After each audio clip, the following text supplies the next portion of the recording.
The wind swept across the dry plains, carrying the scent of dust, wood smoke, and wild sage through the lonely valley. It was evening, and the red sun dipped behind the far mesas, leaving the land glowing like burning copper. In a small settlement where worn cabins leaned under the weight of time, a story was quietly unfolding, one that folks in nearby towns would whisper about for years. They called her the blind Apache girl, though her blindness wasn't from birth. Some said she lost her sight after a fire. Others claimed it was the curse of grief. Whatever the truth was, she lived in a world of sound, scent, and touch, and she had learned to hear things most eyes would never see. Her father, a stern old Apache man, carried the burden of both pride and loss. Once a respected tracker for the Army Scouts, he had seen the world change faster than he could bear. Railroads cut through hunting lands. New faces took over valleys that once echoed only with the songs of wind and horses. Now he lived at the edge of an old American village, caught between two worlds, his past and the one his daughter had to survive in. The villagers treated him with a strange mix of respect and caution. They traded with him, nodded when he passed, but they didn't look him in the eyes for long. His daughter, though blind, was known for her calm grace. She moved through the cabin as though guided by the wind itself, her hands finding her way without a stumble. Sometimes she would sit on the porch, feeling the air with her palms, as if reading the language of the sky. The village children used to stop and watch her, whispering that she could hear a man's heartbeat from 100 feet away. She smiled rarely, but when she did, it felt like sunlight breaking through cloud. But her father carried a storm in his chest. The last few winters had been harsh. Food was scarce, debts were growing, and the land around them was being fenced by ranchers. The old man hated it, yet he knew what survival demanded. One evening, when the sun bled red over the valley, a rider came through the gate, a cowboy from the far ranches west of the river. His horse was coated in dust, his hat pulled low, his face carrying that rough calm that men earned from years of wind and work. He was young but carried the silence of someone older. The cowboy came to trade horses, but by nightfall he sat across the table with the old Apache man, speaking in low tones. The girl inside her room could hear every word. The crackle of the fire, the creak of boots, the heavy pauses between sentences. Each sound painted the scene in her mind. She knew something was wrong. Her father's voice carried that edge she recognized, the kind that meant he was making a decision no one could change. When the cowboy left, she heard her father pacing the floor, the sound of his moccasins soft against the wooden boards. He didn't speak to her for a long time. When he finally did, his voice was slow, like the wind before rain. He told her he had arranged something that would secure her future. A union, a promise. She didn't understand at first, but when the truth came out, it broke something deep inside her. She wanted to scream, but she didn't. She only asked one question, her voice trembling. "Does he know I cannot see?" Her father said yes. The cowboy had seen her, and he had agreed. From that moment, silence filled the cabin like smoke. She felt trapped, but not by walls, by the weight of duty, the fear of shaming her father, and the uncertainty of what lay beyond the dark she lived in. The village women came to help her prepare, whispering that the cowboy was kind, that he had land and cattle, and that maybe, just maybe, he would take care of her. But she couldn't shake the thought that this wasn't her choice. On the morning of the wedding, the sky was pale and cold. The fields were coated with frost, and the sound of the chapel bell carried through the air. She stood in a plain white dress her father had traded for, her hands trembling around a small bunch of wildflowers. She could hear the murmurs of the villagers, the sound of horses shifting, the low hum of life moving on without her. Somewhere ahead she heard the cowboy's slow breath, steady and unbroken. When she stepped forward, her foot caught on the wooden floor, but he was there instantly, steadying her without a word. His touch was gentle, but firm enough to make her heartbeat stumble. The ceremony passed like a dream she couldn't wake from, and by dusk she was a married woman. That night, in a small cabin near the edge of the ranch, she sat by the fire alone, listening to the wind scraping against the walls. The cowboy was outside tending to the horses. Every few minutes she could hear his boots crunching over the dirt, the quiet whistle he gave to calm the animals. Something about his presence confused her. He didn't speak much, didn't force her to talk, didn't demand anything. He treated her like she was made of glass, and that scared her more than cruelty would have. Over the next few days she began to notice things. His silence wasn't empty. It was filled with small acts. The way he placed her food near her hand, The way he set out a chair by the porch so she could feel the wind without stumbling. The way he never entered the room until she spoke first. Still, she didn't know his heart, and she didn't trust the quiet. One evening, as the sun set over the hills, painting the sky with copper and gold, she asked him why he agreed to marry a woman who couldn't see. There was a long silence, broken only by the sound of the fire. When he finally answered, his voice was low and almost sad. "Because sometimes," he said, "you don't need eyes to see what matters." The word struck her deeply. For the first time in years, she wanted to see, not the world as it was, but the person sitting before her. The man whose voice carried warmth even through silence. She reached out, her fingers brushing the roughness of his hand, and for a moment she imagined what his eyes might look like. But that night, something changed. A storm rolled in from the west, thunder rumbling over the valley. As the rain poured, she woke to the sound of horses panicking and the cowboy shouting outside. The cabin shook with the wind, and the smell of smoke drifted through the door. She stumbled out, calling his name, her hands reaching through the dark.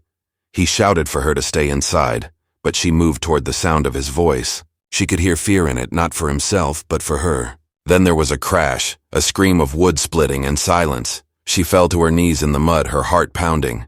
Somewhere in the distance, through the roar of the storm, she could hear his voice again. Faint, broken. And then, just before the lightning flashed, something warm and sharp pierced her thoughts. It was the scent of smoke and the sudden impossible vision of light behind her eyes. For the first time in years, she felt something stir where the dark used to be. Shapes, light, movement. It was faint, but real. She didn't know if it was the storm or the fear or something beyond both. But as she turned her head toward the voice she loved and had never seen, one thought filled her heart. When her eyes finally opened, what would she want to see first? The answer lingered in her chest as the thunder rolled away, and her trembling hands reached out toward the night, toward the unseen, waiting world that was about to change forever. The storm passed before dawn, leaving behind a land soaked and silent. The cabin stood half-broken, its door hanging loose on one hinge, the roof dripping with steady rhythm. Smoke from the lanterns clung to the air, mixing with the scent of rain and wet soil. She sat by the hearth wrapped in a wool blanket, her hands trembling as she tried to listen beyond the quiet. The cowboy had not come back inside. She had called for him until her voice gave out, but the only answer she got was the sound of the river rising outside. Her heart ached with fear and confusion. The faint flicker she had seen in her blindness, the trace of light, haunted her. She kept wondering if it had been real or a cruel dream. As dawn broke, she felt the air shift. The door creaked and a cold gust swept in, carrying with it the smell of wet leather and smoke. The cowboy stepped inside, drenched and silent. He hung his hat by the door, wiped his face with his sleeve, and sat near the fire without saying a word. His clothes were torn and his hands looked raw from the rains. She wanted to speak, to ask if he was hurt, but she couldn't find the words. There was something in the way he breathed, a mix of exhaustion and quiet pain, that made her chest tighten. He finally spoke, voice hoarse from the storm. "The barn's gone. Horses ran. I'll have to find them when the water drops." His tone carried no complaint, only fact. He glanced toward her, though she couldn't see it. "You should rest. You were outside too long. I thought you were hurt," she whispered. "I heard you shout." He stirred the fire with a stick. "I was calling for you," he said simply. The silence between them grew heavy again. She folded her blanket tighter and turned her face toward the sound of the crackling fire. She wanted to tell him about what she had seen, how for a brief, impossible moment, light had returned to her eyes, but something held her back. What if it wasn't real? What if she said it aloud and it vanished like a ghost? Days passed. The rain stopped, but the land stayed soaked. The cowboy worked from dawn until night, fixing fences, clearing debris, feeding what animals remained. She listened to him move about the yard, the rhythm of his boots, the scrape of tools, the low hum of his voice when he thought she couldn't hear. He never spoke much inside, but his silence wasn't cold. It was the kind of quiet that built trust without words. She began to learn his patterns, the way he paused before opening the door, the soft exhale when he sat down, the faint smile in his voice when he greeted her in the mornings. He was rough from years under the sun, yet his care for her was gentle. When she burned her hand once trying to feel her way around the stove, he didn't scold her. He just wrapped her hand in cloth and whispered, "You don't have to prove anything." She remembered that line long after he said it. One evening, he returned early. She could tell by the sound of the horse's steps that something weighed on his mind. When he entered the cabin, he sat for a long time without removing his hat. Finally, he said, "Your father came by." The words made her heart stumble. "What did he say?" she asked softly. "He didn't stay long. Just wanted to know if you were being treated well." She hesitated. "And you told him?" "I told him the truth," he said. "That you're safe."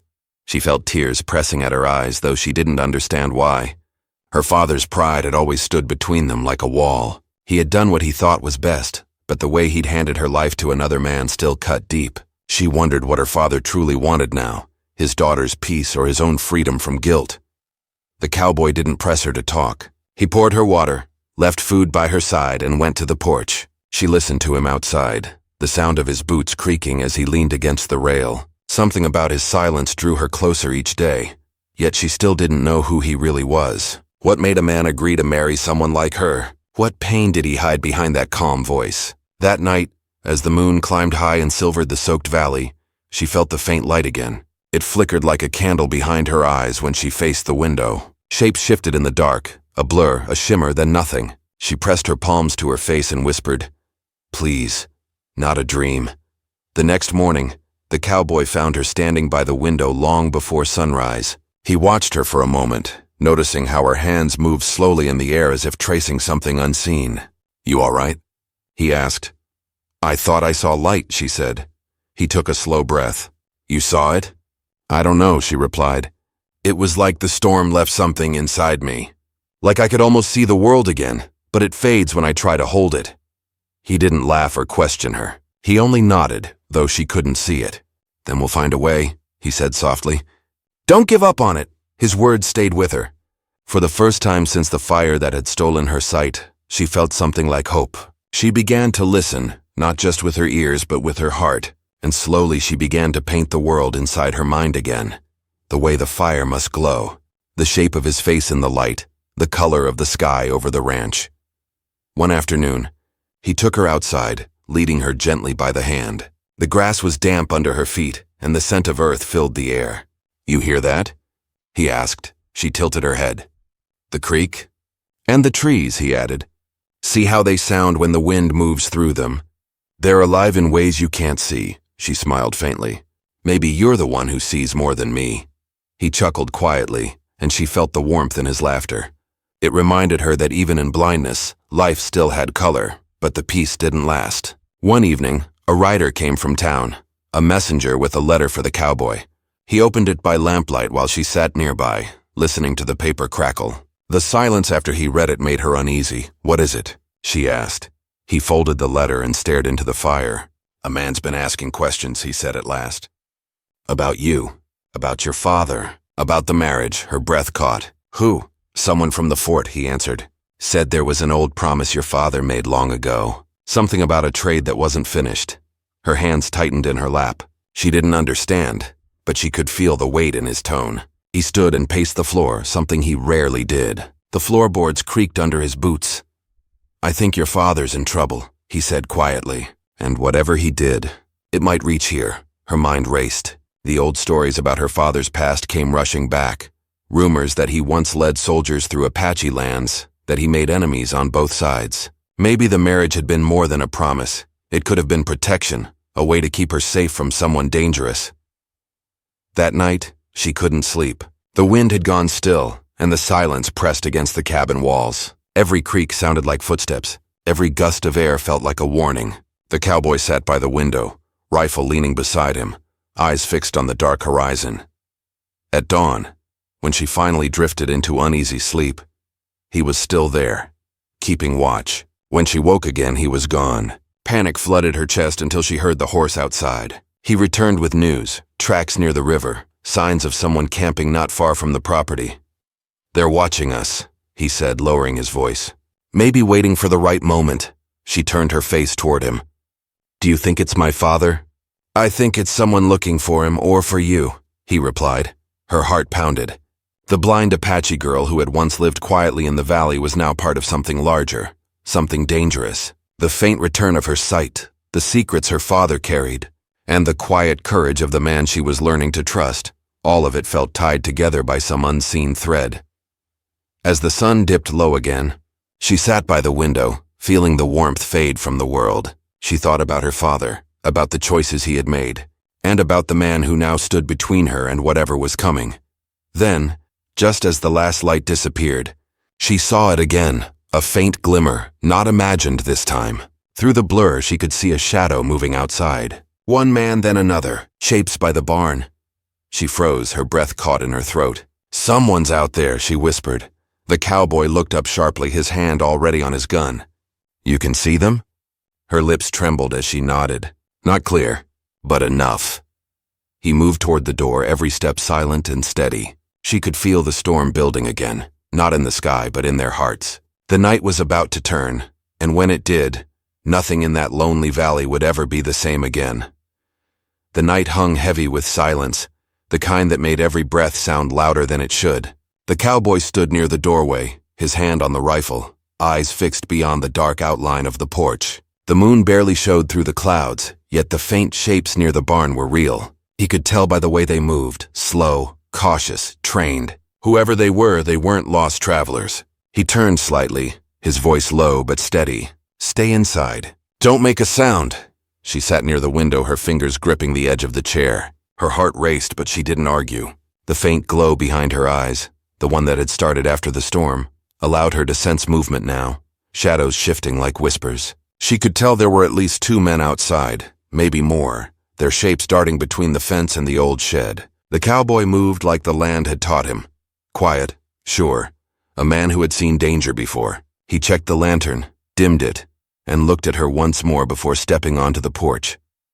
The wooden boards creaked softly under his boots. He crouched, eyes narrowing as he studied the tracks half hidden in the wet dirt. They were fresh, the kind made by boots, not moccasins. That ruled out her father. Whoever these men were, they'd come from town or farther. The faint smell of tobacco drifted from the wind, confirming what he feared. They were waiting for him to make the first move. Inside, she could still feel him out there, moving through the dark. The air felt tense, like the world was holding its breath. Every sound, the chirp of a cricket, the rustle of the dry grass, seemed sharper. Then came the distant thud of boots. One man spoke, his voice low and rough. "We know you're in there, cowboy. No need to make this harder." Her pulse spiked. The cowboy's reply came calm but cutting. "You picked the wrong house." Then silence again.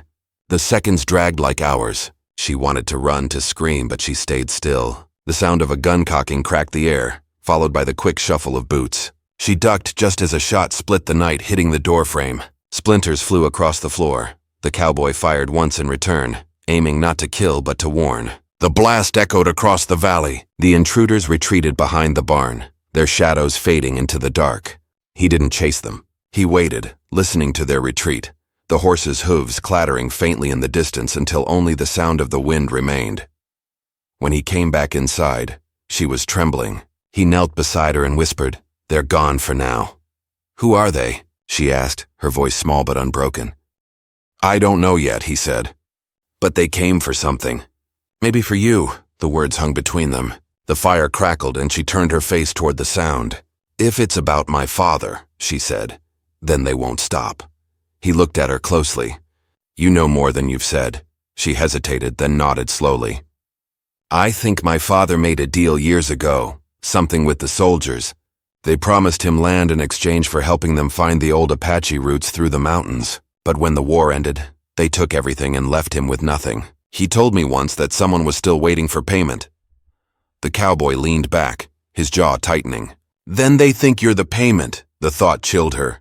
She remembered how her father's voice had trembled the night he arranged her marriage, how desperate he'd sounded when he said it would keep her safe. Now she understood. The marriage wasn't just about survival, it was about protection. Her father had given her to a man he believed could guard her from the ghosts of his past. The cowboy stood and poured a bit of water into the tin cup near the fire. "They'll be back," he said quietly. "Men like that don't quit when they smell a debt." In the following days, the ranch felt different. The peace that had once surrounded the cabin turned sharp and thin. He rode out every morning, circling the land, checking for tracks. Sometimes he returned with dust on his face and no words in his mouth. She stayed close to the cabin, her senses growing sharper, her faint sight flickering stronger each day. She began to make out more shapes, more light, though it still came and went like wind through grass. One afternoon, as he repaired the fence, A stranger rode up the trail. A tall man in a worn brown coat, hat tilted low. He carried no weapon in hand, but his presence was heavy, like a shadow stretching too long. The cowboy's hand drifted toward his holster as he asked, "You looking for something?" "Maybe," the man said. "Name's Calder. I'm with the U.S. Cavalry out of Prescott. We're looking for an Apache tracker named Gray Wolf." The cowboy's jaw tightened. "He's not here." Calder's gaze drifted toward the cabin. "He has a daughter, doesn't he?" The cowboy's voice turned cold. "She's got nothing to do with this." "Maybe not," the man said, his tone quiet but pressing. "But the Army thinks otherwise. Gray Wolf owes something he can't pay, and they believe she's the key to finding what he hid. A map, maybe. Something about old gold claims from the mining trails." The cowboy didn't reply. Calder tipped his hat slightly and turned his horse. "Tell him we're still looking," he said before riding off. When the cowboy returned inside, she was sitting near the table, her face pale but calm. "He was from the Army," she said, sensing it before he told her. He nodded. "They think your father hid something they want bad enough to kill for." Her hands tightened around the edge of the chair. "Then my father's in danger. Maybe he's already running. Or maybe he's coming here," the cowboy said. That night, neither of them slept. He sat by the window again, eyes scanning the dark ridges of the valley. She listened to the night sounds, the wind, the creak of wood, the steady rhythm of his breathing. She wanted to ask what he was thinking, but she already knew. He was deciding what to do next, whether to run, to fight, or to find her father before someone else did. At dawn, he saddled his horse. "I'll ride to the lower canyons," he said. "If your father's still around, he'll be hiding there." "I'm coming with you," she said. He shook his head. "It's too dangerous." "I've lived with danger all my life," she answered quietly. "And maybe I can help you find him." He studied her for a long moment, then nodded. "All right, but you stay close." The ride through the valley was slow and rough. The land still smelled of rain, and the river ran high. She held on to him as the horse crossed through shallow water, her head resting near his shoulder. The wind carried the scent of pine and the faint memory of smoke. She couldn't see everything yet, but she could feel it. The vastness, the movement, the shape of the world returning in fragments. By midday, they reached the canyon edge. He found signs, old campfire ashes, boot prints, and something else. A scrap of cloth tied to a branch. Apache pattern. Her father's sign. "He's close," she whispered. The cowboy knelt, tracing the ground. "He's moving fast. Someone's chasing him." They followed the trail until the sun began to sink. Then they heard it, gunfire echoing faintly from the canyon below. The sound made her flinch. He spurred the horse forward, racing through the brush until they reached a narrow clearing. Smoke rose from the far side of the rocks. Two men lay still near a fallen tree, and between them, wounded but alive, was her father. The cowboy jumped down and ran to him. The old man's face was pale, his breath ragged. He looked up at his daughter and tried to smile. "You shouldn't have come," he said weakly. She knelt beside him, gripping his hand. "We had to find you," he coughed, his eyes filled with regret. "They're after something I never had. I told them lies to protect what was left of our people." The cowboy glanced at the bodies nearby. "The Army won't stop now," he said. Her father nodded slowly. "Then you must go. Take her far from here. The land remembers what men forget." Before they could speak again, a sound echoed through the canyon. Hooves, close and fast. The cowboy stood, rifle ready. The echo of soldiers' shouts rolled over the rocks. The old man gripped his daughter's hand tightly. "When you open your eyes again," he whispered, "don't look for me. Look for the life waiting ahead." She felt her heart break as he pushed her toward the horse. The cowboy lifted her up, his eyes dark with determination. They rode as bullets cracked the air, dust rising behind them. She clung to him, eyes shut tight, praying that when she opened them again, the light would show her more than shadows. Behind them, the canyon filled with the sound of pursuit, the clash of duty and love echoing across the valley.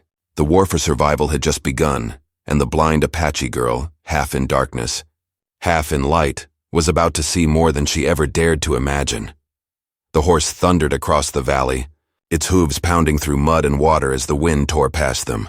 The cowboy leaned low in the saddle, one arm wrapped around her to keep her steady. The canyon echoed with gunfire behind them, and each shot fell closer than the last. The blind Apache girl clung to him, her face pressed against his shoulder, feeling every jolt of the ride through her trembling hands. The faint light that sometimes flickered in her eyes was gone now. Only the darkness remained, broken by fear and the sound of the chase closing in.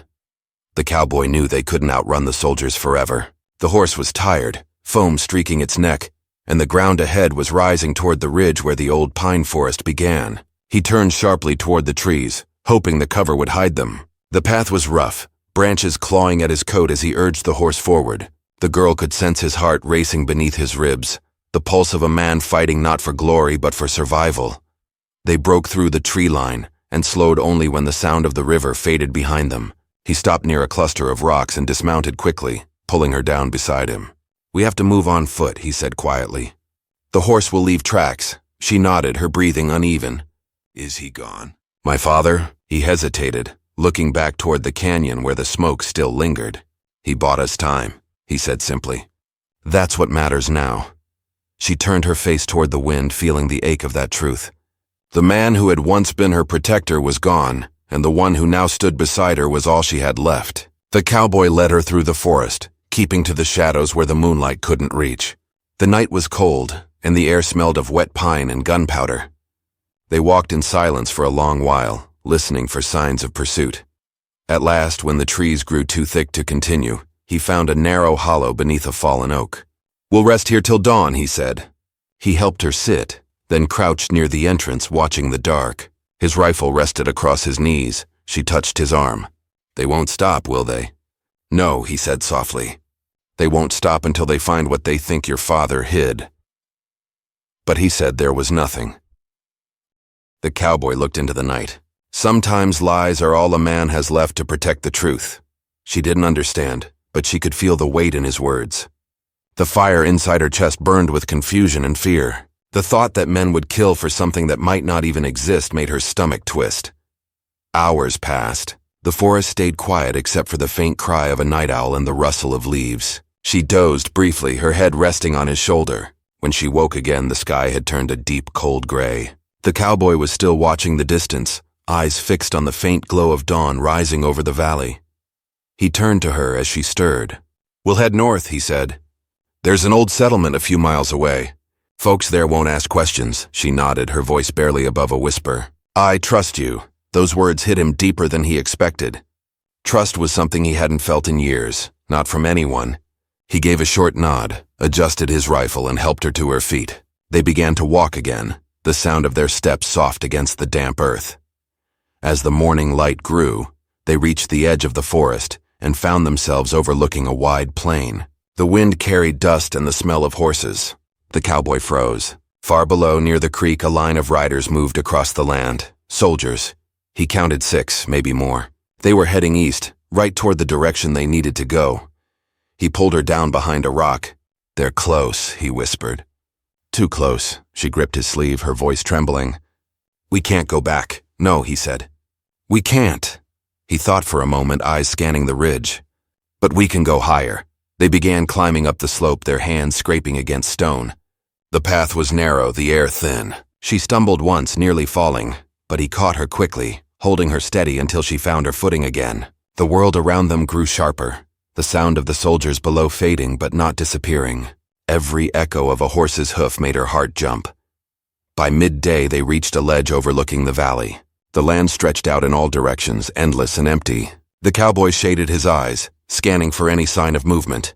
"We'll stay here till night," he said. "They'll search the low ground first." She sat beside him, her face turned toward the wind. "Do you think they'll find him?" she asked.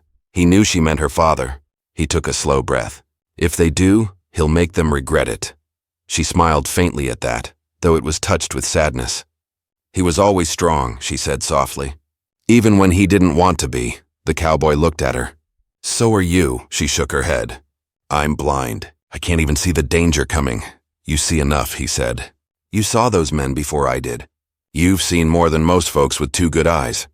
She turned her face toward him, and though she couldn't see the look in his eyes, she could feel it. Steady, warm, and alive. For a moment the fear eased. The wind brushed through her hair, and somewhere in the distance thunder rumbled again. As night fell, the horizon burned orange, and the first stars appeared. They built a small fire hidden by the rocks. The cowboy shared what little food they had left, and she listened to the soft crackle of the flames. The quiet between them felt different now, not empty but full of things neither dared to say.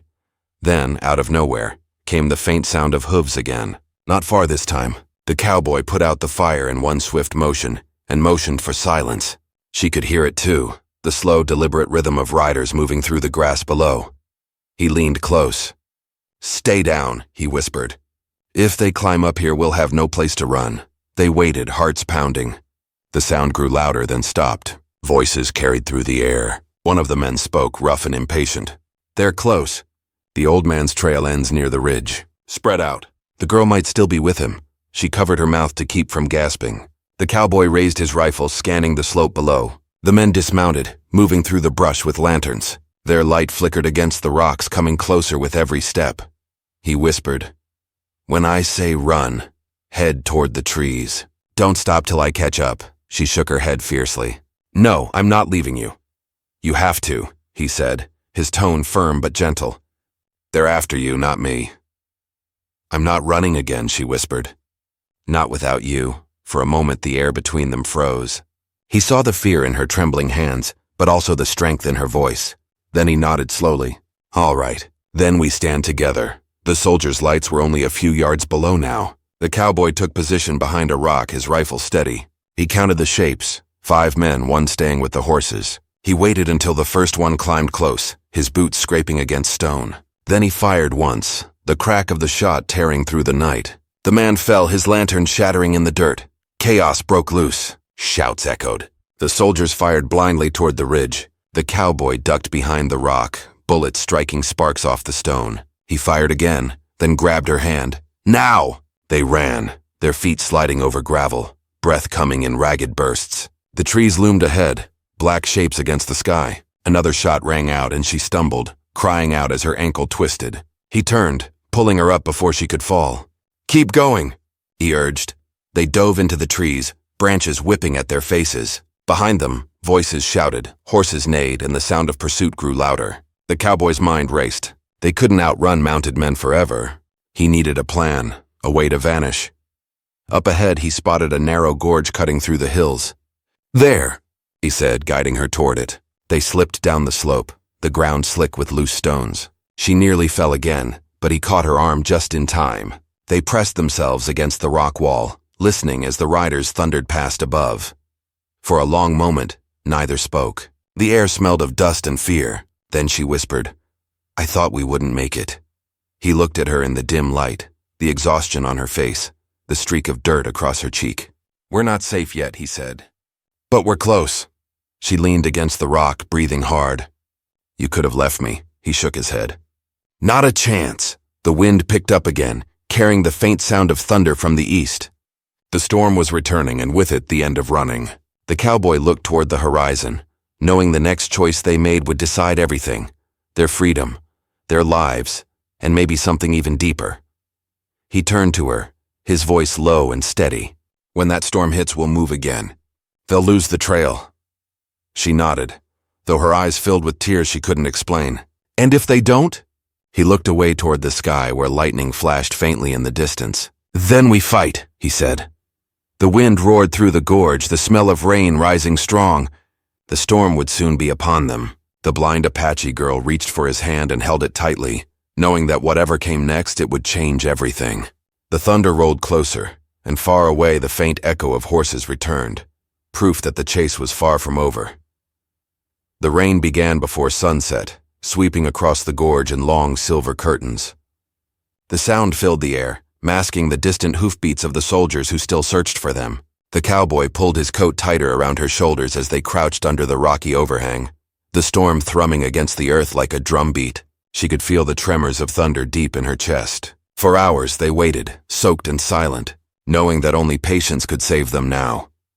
When the thunder finally moved west and the storm began to ease, he stood and looked out into the fog that hung low across the valley. "We'll move now," he said quietly. "They'll think we drowned in the river or froze up here. This is our chance." She rose slowly, her hands trembling as she reached for him. "Where will we go?" "There's an old trail north through the pines," he said. "It leads to the borderlands. Folks there don't ask questions and no one from the fort will follow." She nodded, though fear tightened her throat. The thought of leaving behind her father's land Everything she had known cut deep. Yet there was no choice left now. The world had turned against them, and survival meant moving forward. The cowboy helped her down the slope, their boots sliding through the wet clay. Mist clung to the trees, making the forest seem endless and alive. She stumbled once but steadied herself, listening to the sounds that guided her. The whisper of the wind, the drip of water, the quiet rustle of his movements ahead. Every step felt heavier yet more certain. By dawn, the storm had passed completely. The valley lay quiet again, washed clean and shining with dew. Smoke rose faintly from far away where the soldiers had camped, but their tracks had been erased by rain. The cowboy paused beside a fallen log, letting her rest. "Your father's trail ends here," he said softly. "Whatever he was running from, it's over now." She turned her face toward the sun that she couldn't yet see but could feel on her skin. "I don't want it to end like this," she whispered. "He did everything to protect me. He shouldn't have had to die for old promises." The cowboy's jaw tightened. "Men like him carry too much pride. They make choices that others have to live with." He looked at her, his eyes steady but kind. "But he gave you a chance. Don't waste it." They rested by a creek that wound through the trees, and she dipped her fingers into the cold water. The sound of it brought back memories. Her father's laughter before the world turned hard, the songs her mother once sang when she was small, the sound of horses by the fire. Tears came quietly, but she didn't hide them. The cowboy said nothing, only waited until she was ready to stand again. They traveled for 2 days through wild country, sleeping beneath the open sky, eating little, speaking less. The deeper they went, the quieter the world became, as if time itself had slowed to watch them. Her sight, faint as it was, began to return in flickers. Sometimes, when the sun broke through the clouds, she could make out the glow of his silhouette or the shimmer of the water. It was like seeing through fog, a world still half closed but beginning to open again. On the third morning, they reached the edge of a high meadow. The grass was tall and golden, waving gently in the breeze. In the distance stood a small cabin, smoke curling from its chimney. The cowboy studied it for a long time before saying, "We'll stop there. It looks safe." As they approached, an old woman stepped out onto the porch. Her hair was silver and braided, her face lined by years of sun. She didn't flinch at the sight of them, only nodded once and said, "You've been running a long way." The cowboy tipped his hat. "We just need rest and maybe a roof for the night." "You'll have it," the woman said. "There's stew on the fire. You look like you could use it." Inside, the cabin smelled of herbs and smoke. The woman served them in silence, her eyes moving between them with quiet understanding. When the cowboy explained who was chasing them, she said nothing for a while, then murmured, "The army forgets that not all debts are meant to be paid. Some are meant to be buried." The girl listened, her hands wrapped around the warm bowl. "My father believed the same," she said softly. "But they wouldn't let him bury his past." The woman smiled faintly. "Then maybe his daughter will finish what he started." That night, the cowboy sat by the door, cleaning his rifle, though no danger loomed. The girl sat near the fire, her head tilted as though listening to something far away. "Do you think we'll ever stop running?" she asked. He looked at her for a long moment. "I don't know," he admitted. "But I think we can stop being afraid." She smiled faintly, turning her face toward the firelight. "I can almost see it," she said. "The flame, the color. It's like the world is waking up again." He set the rifle down and came closer. "Then maybe that's what this was all for." "To help you see again." She reached out, her hand finding his. "Maybe it wasn't my eyes that needed to see," she whispered. "Maybe it was my heart." The following morning, the sun rose clear and gold across the meadow. The old woman packed food for them and pointed north. "Follow the ridge," she said. "There's a trading post a day's ride from here. After that, you'll be beyond their reach." They thanked her and rode out, the wind lifting the scent of pine and freedom around them. The valley behind them faded into mist, taking with it the ghosts of all that had been lost. As they rode, the girl spoke softly, her voice steady for the first time. "When I open my eyes fully again, do you know what I want to see?" He glanced at her. "What?" "The place where we stop running," she said. "A place where the land is quiet, and no one remembers what we've done or who we were." He smiled slightly, a rare warmth in his voice. "I think we'll find it." The trail led them to a wide plain where the grass rolled like ocean waves. They stopped on a hill, the sky stretching endless above. She could see faint shapes now, the outline of his face, the curve of his hat, the shimmer of sunlight on his coat. Tears filled her eyes, but this time they were from wonder, not sorrow. "I can see you," she whispered. He turned, startled, his eyes meeting hers. "You can?" She nodded, blinking against the light. "Not clear, not yet, but it's you. It's real." He reached for her hand, holding it gently, afraid to break the moment. "Then you made it," he said softly. "You found your way back," she smiled, her voice trembling. "No, we did." For a long time they stood there, the wind brushing through the grass, the sky wide and open around them. Somewhere far behind, the soldiers gave up their search, and the past that had haunted them finally faded into silence. The cowboy turned toward the horizon, his eyes full of the life that still waited ahead. "We'll build something," he said quietly. "A home. A new start." She leaned against him, her face lifted to the sun she could now see glowing faintly through the veil of her returning sight. "My father once said the land remembers what men forget," she murmured. "Maybe it'll remember us kindly," he smiled. "Maybe it already does." As the sun climbed higher, they rode down the slope together, leaving behind the broken trails of fear and loss. The world stretched open before them, wild, untamed, and waiting. For the first time since she'd lost her sight, the blind Apache girl truly saw the beauty around her, the light through the trees, the dust rising behind their horse, the warmth of a man who had risked everything to keep her safe. The journey had taken everything from them, yet given them something more: hope. And as they disappeared into the golden distance, their shadows long across the land, the wind carried only peace. The story of the blind Apache girl and the cowboy would fade with time, whispered across the plains like an old song, but in the quiet heart of that wide American land, their love, their courage, and their freedom would live forever.